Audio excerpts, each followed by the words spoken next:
Assalomu alaykum. Ve aleykümselam. Doktor aldı bilan qimmatli vaqtingizni chiqarib ziyoratimizni qabul qilganingiz uchun ko'p rahmat aytamiz. Ben sizlerge rahmet eyledim. Rahmat. Aldı bilan shundan boshlasak doktor, Shanxay Xalqaro munosabat instituti Janubiy Osiyo tadqiqot markazining mudiri bu Liu Zhongyi bu yilning boshida Afg'oniston va Pokistonga tekshirishga borgandan keyin bu shunday bir suhbat programmasida Afg'onistondagi Talibanlarninki yillardan buyon nima uchun bu Xitoyning talabiga nima uchun ma'qul demaganligini aslida bu texnik tafsiliy holatda aytib, u yerdagi Uyg'urlarninki yillardan buyon bular bilan birlikda bir safda jang qilganligi ham Pushtun millatininki urf odat masalasini o'ziga iltijo qilganlarni qaytarmaydigan bunday bir ishlarning bog'liqini qilib bir muncha masalani o'ttirib qo'ydi hamda. Bu Xitoyninki albatta yani Xitoy rejimi tarafidan yani destek qo'llab kelinayotgan bir tadqiqot organining beshi bo'lish sifati bilan o'ttirib qo'ygan bu masalalarni qanday ko'rdingiz, siz analiz qildingiz? Nimishqa bu vaqtda buni e'lon qilish ehtiyoji his qildi Xitoy? Xo'sh, bu 2021'den beri Xitoy Afg'oniston hokimiyati, yani Taliban hokimiyati ustida bir nüfuz kurishga tirishgan ve bazı taleplarni o'ttirib qo'ygan. Bu taleplarning ichida eng muhim birisi Sharq Turkistonliklarni kontrol ostiga ilish va terror faoliyatlarini qilg'izishni to'sash ve shundaqla ba'zi kishilarni qaytirib berishni talab qilgan.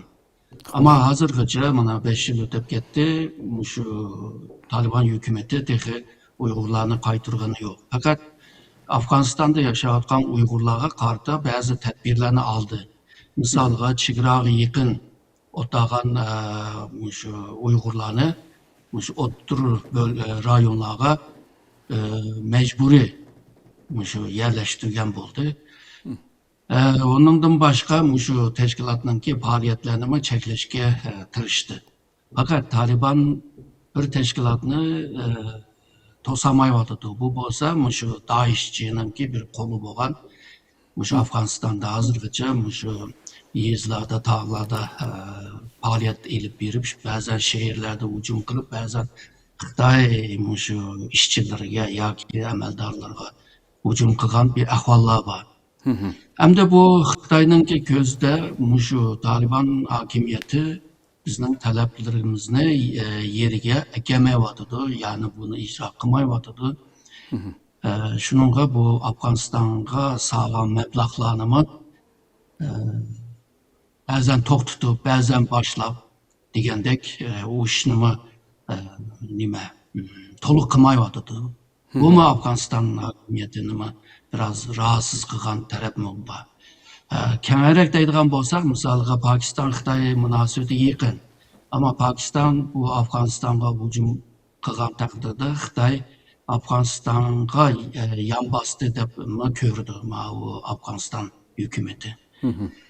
Ve shundaqla bu Xitoy qo'l soldigan bo'lsa yoki aralashtirgan bo'lsa, bu jangni to'xtata oladi. Ama Xitoy buni qilmayotdi. Degandek tushunchalar bor. Bunda bir qiyin bir ahvolda Xitoy tarafdagi mutaxassislar bu Taliban hukumati bizga yardım qilmayotdi. Tabii onun degan bir gapi to'g'ri, ya'ni Talibanning e'tiqodiga qaragan chog'da musulmon xalqini qo'g'dash ularningki bir vazifasi. Shuningga Uyg'urlarni Xitoyga topshirish bularning qila oladigan ish emas endi. Bu ideya bilan munosabatlik. Qolgan bo'lsa, man degan sabablardan Taliban hukumati Xitoyga biraz noroziligi bor. Xitoy hozirgi siz so'rgan savolda hozir nima uchun endi buni davatidi deganda, endi yillar o'tib ketdi. Bu ish hal bo'lmayotdi. Shuningga buning sababi mushudir deb e'lon qilishga majbur qolgan bo'lsa kerak deb o'ylayman. Xo'sh.